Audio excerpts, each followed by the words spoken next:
Why is it that so many good men find themselves trapped in an endless cycle of providing emotional support to someone who's already walked away? You're there for her late-night calls, responding to every text, listening to her process emotions about the very relationship she chose to end with you.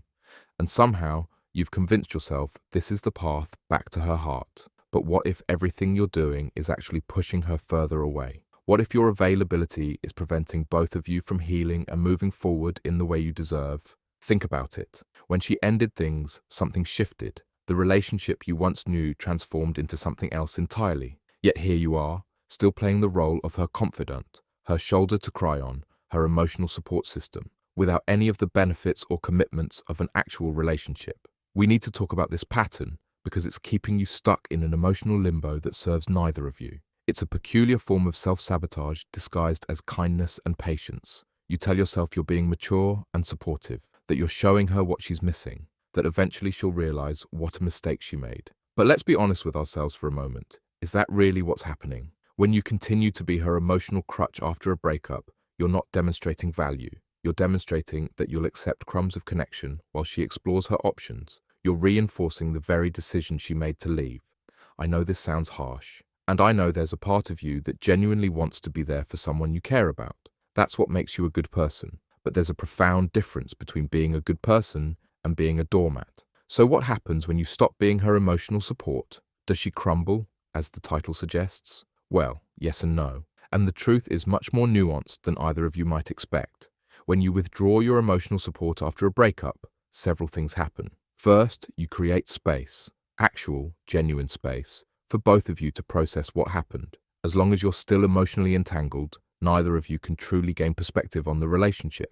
Second, you restore the natural consequences of her decision. When someone chooses to end a relationship, one of the natural outcomes is losing the emotional intimacy and support that came with it. By continuing to provide that support, you're artificially protecting her from experiencing the full reality of her choice. Third, and perhaps most importantly, you begin to reclaim your own emotional autonomy. Every time you drop everything to be there for her, you're prioritizing her emotional well-being over your own. You're treating her feelings as more important than your healing process. Let's talk about what actually happens in her mind when you stop being available. She's grown accustomed to having you there whenever she needs you. There's comfort in knowing that despite ending the relationship, she hasn't really lost you. She can still access your warmth, your understanding, your perspective. When that suddenly changes, when you're no longer answering every call or responding to every text, it creates a vacuum. Nature abhors a vacuum, and so does the human mind. In that new empty space, she'll have to confront feelings she's been able to avoid by leaning on you. She might feel abandoned all over again. She might feel angry that you're no longer available. She might even try to make you feel guilty for not being a good friend or for proving her right about you all along. This is where you need to stay strong, because these reactions, these emotional intensities aren't signs that you're doing something wrong. They're signs that you're finally doing something right. When she realizes she can't have the relationship on her terms, keeping you at arm's length romantically while still accessing your emotional labor, something will shift. She'll have to actually process the breakup, possibly for the first time. She'll have to sit with the discomfort of her decision without your reassurance to soften the blow.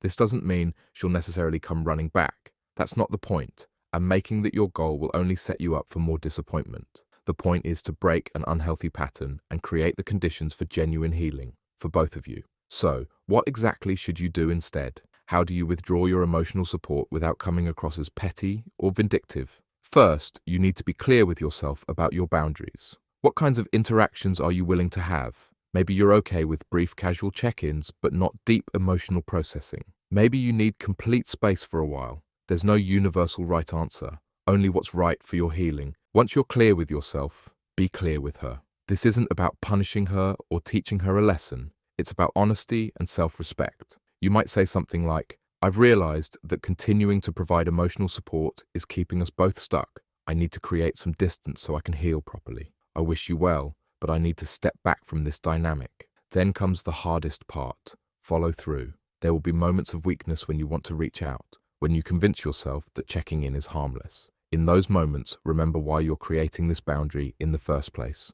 It's not a strategy to win her back. It's a necessity for your emotional well-being. As you withdraw your emotional support, focus on rebuilding your own life. Reconnect with friends you might have neglected during the relationship or its aftermath. Dive into hobbies that energize you. Consider working with a therapist to process your feelings about the breakup. The strange paradox is that as you stop being available to her and start focusing on yourself, you actually become more attractive, not just to her, but to everyone around you.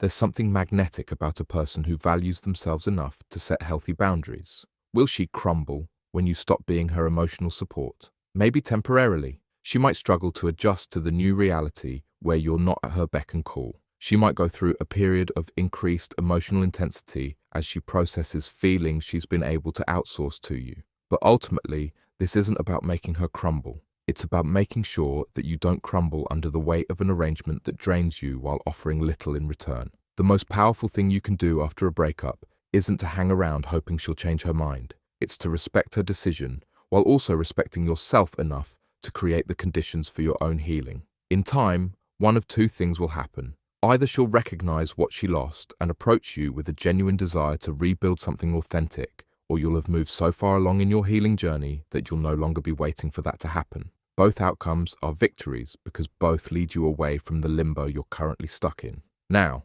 there's another aspect to this we need to address. The fear that if you're not there for her, someone else will be. That by withdrawing your support, you're opening the door for another man to step in and be her emotional rock. This fear keeps many men tethered to ex-partners long after the relationship has ended. But let's examine it more closely. If she's going to form a connection with someone new, that will happen, whether you're still in the picture or not.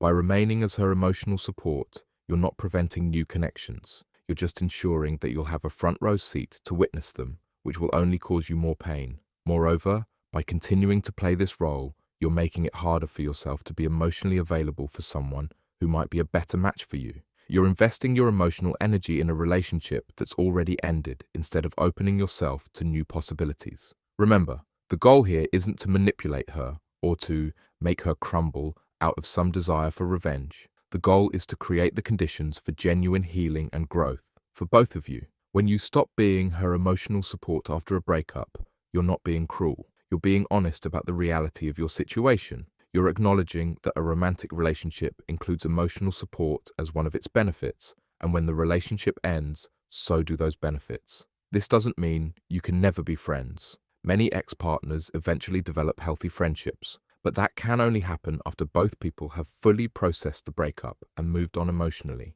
It can't happen while one person is still holding on to hope for reconciliation, or while the other is using their ex as an emotional crutch. So, take a deep breath and ask yourself, are you ready to stop being her emotional support? Are you ready to prioritize your healing over her comfort? Are you ready to face the discomfort of truly letting go? It won't be easy. There will be moments when you doubt yourself, when you wonder if you're making a mistake by pulling away. In those moments, remember that you're not just creating space for your own healing, you're also giving her the opportunity to fully process the breakup without the buffer of your continued emotional labor. In the end, the strongest thing you can do isn't to wait around hoping she'll change her mind. It's to respect her decision while also respecting yourself enough to walk away with dignity and self-regard. This isn't about making her crumble. It's about making sure that you don't crumble under the weight of an arrangement that serves neither of you.